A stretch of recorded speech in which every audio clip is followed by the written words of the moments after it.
Hi guys, welcome back to the channel. So in today's video, we're talking about the food preparedness and food resilience, or in fact, the lack of. And we're talking about this on a national basis. The reason I'm bringing out this video to you, because I think it's first of all very important to understand certain things. There are going to be many of you who are watching who thinks that, well, if something happens, okay, if something happens in the economy, or generally with the food supply chain, or be it a weather, be it conflict, be it anything else, you might think that, well, actually, government's going to help me, okay? They're going to have something in place to make sure that the population is fed. Well, unfortunately, this is going to be further from the truth. We're just coming back even a few months back, okay, where the farmers were talking about strikes and they were going to be barricading the supermarkets or warehouses, distribution centers. And the government said, yay, we're going to make a contingency plan. We're going to make sure that you have food on the shelves, that kind of thing. And guess what? They didn't have a contingency plan. And guess what? They still don't have it now. So I want to put this video out forward for you guys to actually understand that we are unfortunately in this alone. See, government last year published a latest resilience program or resilience website when they talked about many things, and they were encouraging the population to start their preparedness journey.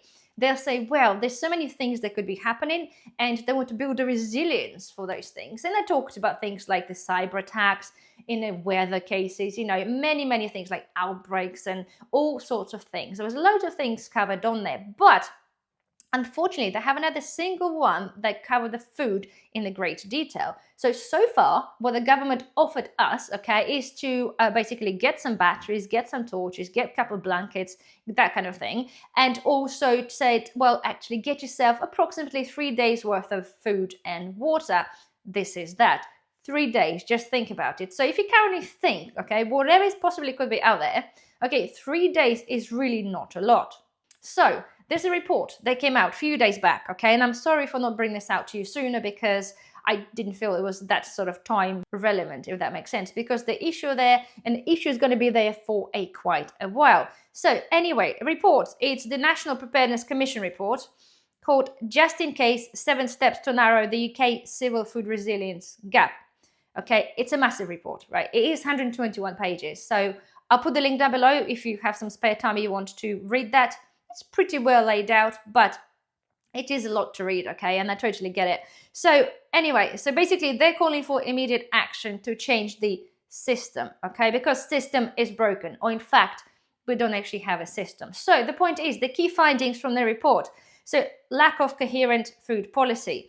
So they're talking about that even the fact that we left the EU, okay, we haven't actually put any plans in place to mitigate that. We're still importing up to a third of fruits and vegetables, okay, from the EU and other countries. Just think about it. We are an island. And I mentioned this in many videos, guys. We are so, I think, forgetting that we are literally an island and we are so dependent on stuff coming in. But the scary part that they don't actually have a plan to mitigate. We left the EU and now we're like, well, we haven't actually made any progress to mitigate the issues. If something were to happen in EU and, food can be coming in, we have no answer for that. And this is scary. So another thing is systemic vulnerabilities. So the report identified a heavy reliance on the limited number of large suppliers, making the food supply chain susceptible to disruption from events like pandemic, geopolitical conflicts, and extreme weather conditions. Again, we have very little food processed or grown in this country, and then we're relying on just few companies of being distributing and kind of governing the whole thing, which is, again, rather scary. See, again, they mentioned also in the report the facts, when they compare our food habits now, and they're talking about the post-war, right, where people grew their food, that kind of thing, and what people ate. Now, everything's changed. We have access to food 24/7 in your house and in the supermarkets. What we eat is totally changed because they're flooded, right, our shelves with absolute and utter crap on the shelf. So this is why people consuming that and then get ill. But this is not the point. The point is they're covering in the report that we changed and we are taking our food for granted, okay? We literally are taking this all for granted. The fact you can just pop in the middle of the night and pick something up and eat that, this is what we're talking about. Things change. We're relying on it quite heavily, okay? Anyway, recommendations. They're talking about the legislate comprehensive food policy. So they want to introduce a food security and resilience act to establish sustainable and resilient food system. This is what they are suggesting that the government does, which is fair enough. Okay, first step.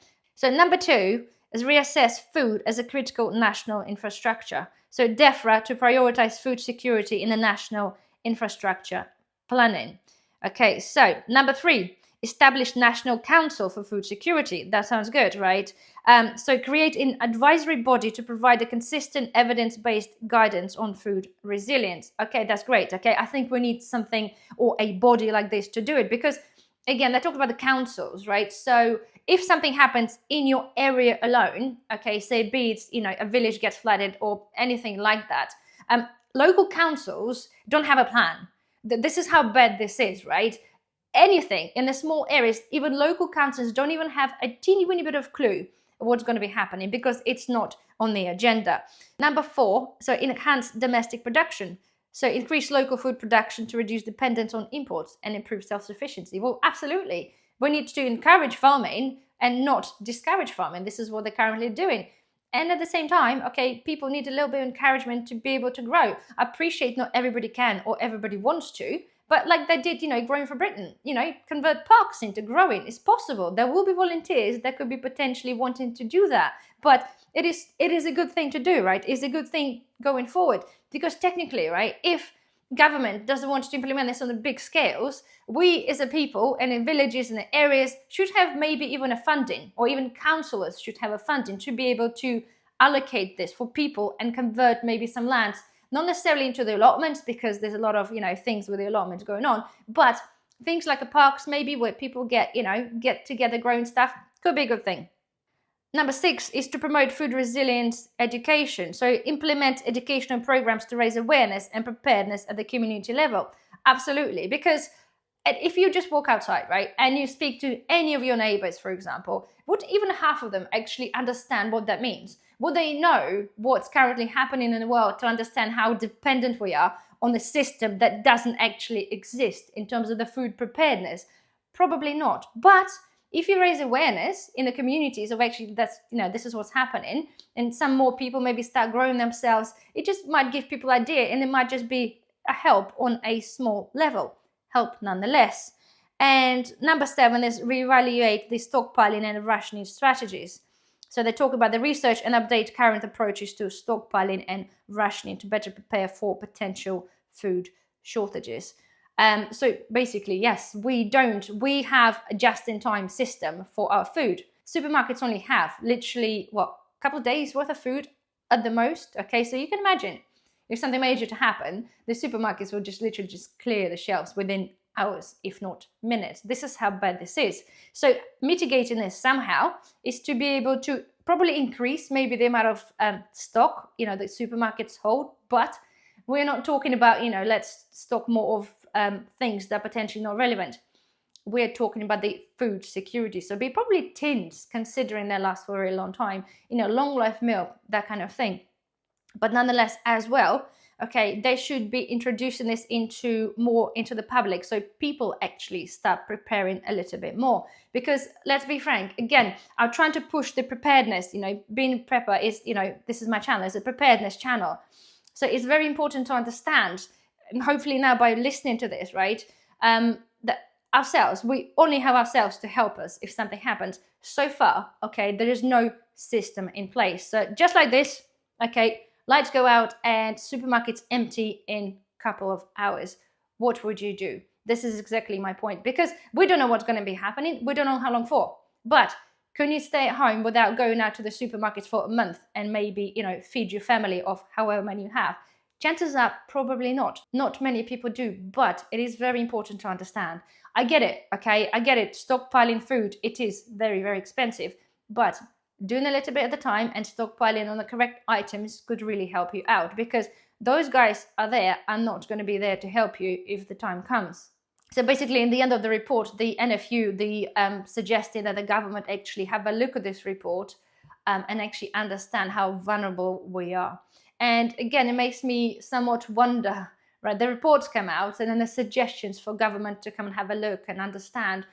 To me, government should already know the situation, and the chances are maybe they probably already do. But when I did the video the other day and I talked about there's a 2 million being given to universities to talk about the food insecurities. I was like, yay, they're going to be, doing stuff. They're going to be making things better. They're going to be finding the ways of us as a nation growing more food and stocking more food. But no, they're spending 2 million on research. Which one of those scenarios that are going to be potentially happening could bring us civil unrest? So this is how bad we're in terms of the food security and money being spent on stuff, researching the issues rather than researching the solutions. So there we are, guys. The moral of the story is nobody there to help you if something happens. It's very, very sad, but it is unfortunately true. So my suggestion is, okay, as usual, go and stock up on a little bit of food if you can. I totally get it. It does cost money, but at least have few things stashed away in the cupboard. And if you're not a grower and you do have a garden, I do suggest maybe consider, okay, just consider a little bit of growing anything, be it a bit of lettuce or a little bit of radish or anything at all that you fancy. Of course, I'll be doing my videos on my growing. I'm upping my growing big time this time. So yeah, if you want to follow for that, then please don't forget to subscribe to the channel. I cover pretty much everything in terms of preparedness, food preparation, and all sorts of things. Anyway, yes, hopefully you have enjoyed this video. Don't forget, thumbs up, subscribe if not a subscriber, and I shall see you in the next video. Bye!